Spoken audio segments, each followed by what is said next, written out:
খালি সব যে ভারতের দোষের, খুব খারাপ দেশ ভারত। তার মানে এখন যে পুশিন হচ্ছে ভারতের দোষের না তো, দোষেন হিন্দুস্তান রে দোষেন না, দোষেন হিন্দুরা রে।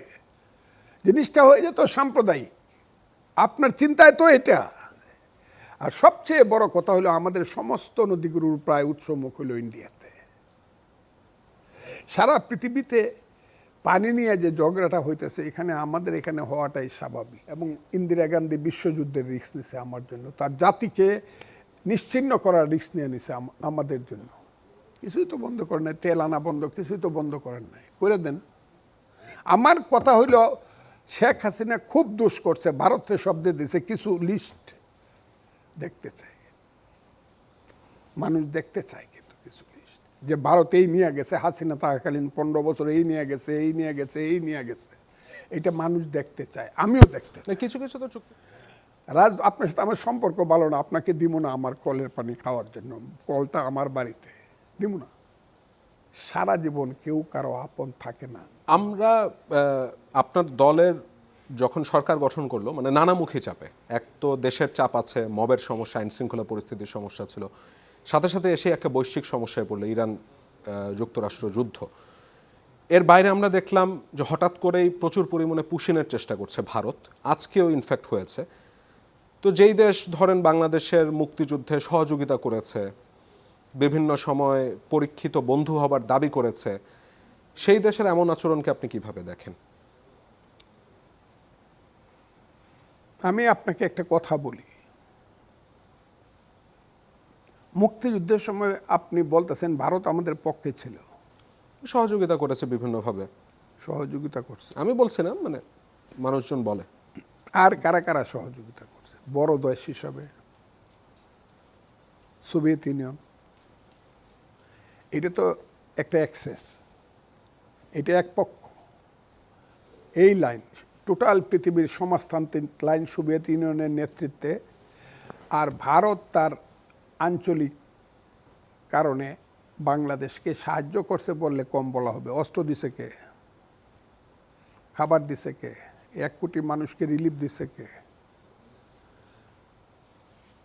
মুক্তিযুদ্ধের সময়টার ব্যাপারে ইন্দিরা গান্ধীর কথা বলেন, বঙ্গোপসাগরে যখন 7ম নৌবহর, এটা তো সবসময় আমি বললি আমার সাথে বসুক যার খারা চ্যালেঞ্জ করতে চায়, 7ম নৌবহর যখন প্রশান্ত মানে ভারত মহাসাগর থেকে একদম বঙ্গোপসাগরের কাছাকাছি আইসা পড়লো, তখন কে থ্রেট করলো? Soviet union. এবং ইন্দিরা গান্ধী বিশ্বযুদ্ধের রিস্ক নিছে আমার জন্য, তার জাতিকে নিশ্চিহ্ন করার রিস্ক নিয়ে নিছে আমাদের জন্য। এটা খালি সহযোগিতা কইলে হবে না, এটা হলো সর্বাত্মক সহযোগিতা হইল বাংলাদেশের মুক্তিযুদ্ধে ইন্ডিয়া। তার পরবর্তী সময়ে সারা জীবন কেউ কারো আপন থাকে না, আর বরং প্রতিবেশী থাকলে তার সঙ্গে এই যুদ্ধের আর কোনো শেষ নেই। চীনের যুদ্ধ তো বাংলাদেশের সঙ্গে হয় না, বর্ডার যুদ্ধ। চীনের যুদ্ধ হয় কার সঙ্গে? ওই যে ফরমুজা দ্বীপ যারা করছে তাদেরকে গিয়ে আক্রমণ করতে চায়, কারণ তারা তাদের কাছ থেকে, তাদের সাথেই তাদের আক্রমণ হবে। ভারতের সাথেও ভারতের সাথেও চীনের যুদ্ধ হয়, ভারতের সাথে বর্ডার আছে, কাজে তার সঙ্গে যুদ্ধ হবে। আবার আমেরিকার বর্ডার আছে মেক্সিকোর সঙ্গে, কানাডার সঙ্গে, তার সঙ্গে খারাপ ব্যবহার হবে। পাকিস্তানের বর্ডার আছে আফগানিস্তানের সঙ্গে, প্রত্যেক দিন মারামারি হবে। ইন্ডিয়ার সাথে যেহেতু আমাদের বর্ডার ডিসপুট কিছুটা আছে, আর সবচেয়ে বড় কথা হলো আমাদের সমস্ত নদীগুলোর প্রায় উৎসমুখ হলো ইন্ডিয়াতে।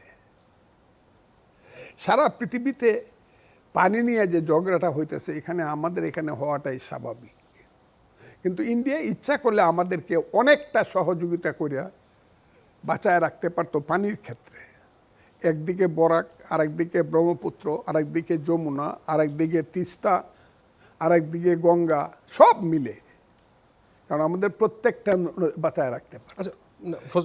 কিন্তু রাজনৈতিক যে সম্পর্ক, every relation of a state and nation depends on its political relation. আপনার সাথে আমার সম্পর্ক ভালো না, আপনাকে দিব না আমার কলের পানি খাওয়ার জন্য, কলটা আমার বাড়িতে দিব না, ন্যায় কি অন্যায় এটা পরে। তারপরে আমি বলছি ইন্ডিয়া কিন্তু আমার দেশের চতুর্দিকে আছে, আমি তার সমস্ত সাহায্য সহযোগিতা বাদ দিলাম, সব কিছু বাদ দিলাম, সে আমার চেয়ে প্রায় 32 গুণ বড় একটা দেশ, চতুর্দিকে ইন্ডিয়া আছে।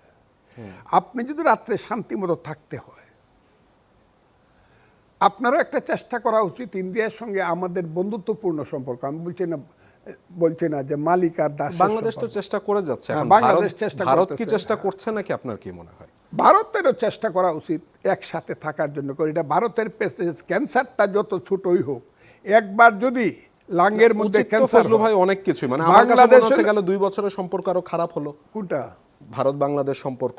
ভারত অতিরিক্ত প্রেসার দিচ্ছে, এবং আগে আওয়ামী লীগ সরকারের সময় তো অনেকেই এটা বলেন, আমার বক্তব্য না, অনেকেই বলেন যে সমতার ভিত্তিতে এই বন্ধুত্ব ছিল না, ভারত আমাদের উপর অনেক কিছু চাপিয়ে দিয়েছে। একটা তো দেখলাম না, যদি দেখাই তো আমারে যে শেখ হাসিনা 100 চুক্তি করছে, মানে 99টি ভারতকে দিয়ে দিছে, দেখাক একটা চুক্তি দেখাক না। আমি তো দেখি না ভাই, খালি সব যে ভারতকে দোষেন। খুব খারাপ দেশ ভারত। তার মানে এখন যে পুশিন হচ্ছে ভারতকে এটাও দোষেন ঠিকঠাক না তো, আছে? দোষেন হিন্দুস্তান রে দোষেন না, দোষেন হিন্দুরা রে। জিনিসটা হয়ে যেত সাম্প্রদায়িক। আপনার চিন্তায় তো এটা। আমার কথা হইল শেখ হাসিনা খুব দোষ করছে, ভারতের শব্দে দিছে, কিছু লিস্ট দেখতে চাই, মানুষ দেখতে চায়, কিন্তু কিছু লিস্ট যে ভারত এই নিয়ে গেছে, হাসিনা থাকাকালীন 15 বছর এই নিয়ে গেছে, এই নিয়ে গেছে, এই নিয়ে গেছে, এটা মানুষ দেখতে চায়, আমিও দেখতে চাই। না, কিছু কিছু তো চুক্তির কথা এসেছে, আদানির সাথে চুক্তির কথা এসেছে। আদানির সাথে চুক্তিকে আপনারা ভঙ্গ করছেন নাকি আরো আবার জোড়া লাগাইবার চেষ্টা করতেছেন? এটা বলেন। কিছু কিছু আর কি, তাহলে কি এখন যে পুশিনটা করবার চেষ্টা করছে, একে আপনি কিভাবে দেখেন? ঠিক এটা আছে? এটা ঠিক আছে, মানে প্রতিবেশী বলে করতেই পারে এমন না, বিষয়টা? আমি এটা বলবো না। এটা তারা এইভাবে করা উচিত না, তাদের এইভাবে করা উচিত না। তাদের ফার্স্ট তারা প্রমাণ করা উচিত যে এরা হইল বাংলাদেশের নাগরিক, এবং বাংলাদেশ সরকারকে জানানো উচিত প্রথম এই এদের ক্রাইটেরিয়া, এই এদের পরিচয়। এরপরে না, প্রমাণ তো করতে পারেনি তারা বাংলাদেশের নাগরিক। সেটা আমি সেই বিতর্কে আমি যাব না, তবে আমি এই কথায় যাব যে ভারত এবং বাংলাদেশের সম্পর্কটা থাকা উচিত প্রতিবেশীর সঙ্গে, প্রতিবেশীর সুসম্পর্ক। না হইলে এই সারা জীবন এটা চলতে থাকবে। এখনো তো আপনি ধান চাউল আনা বন্ধ করছেন নাকি? কিছুই তো বন্ধ করেন নাই। তেল আনা বন্ধ, কিছুই তো বন্ধ করেন নাই, করে দেন। রাজনৈতিকভাবে একটা জিনিসকে হ্যান্ডেলিং করা, এটা এক জিনিস, আর বাস্তবতায় হ্যান্ডেলিং করা হলো আরেক জিনিস। জামাত বলতেই পারে হিন্দুরা আমরা চাই না, কারণ তার ভোট বাড়বে, কিন্তু যে দেশ চালাবে তাকে বলতে হবে যে আমার দেশের চতুর্দিকে যে দেশটা আছে তার সঙ্গে আমার শত্রুতা করার দরকার নাই, কিভাবে মিত্রতা করা যায়। এবং ওরও চিন্তা করতে হবে, যেহেতু বড়, ও যদি মানুষ হয়ে থাকে তারও চিন্তা করতে হবে কিভাবে একটা ছোট্ট দেশ আমার প্রতিবেশী, তার সঙ্গে আমার সম্পর্ক রাখা যায়। আমার কথা এই পর্যন্ত। পরিষ্কার।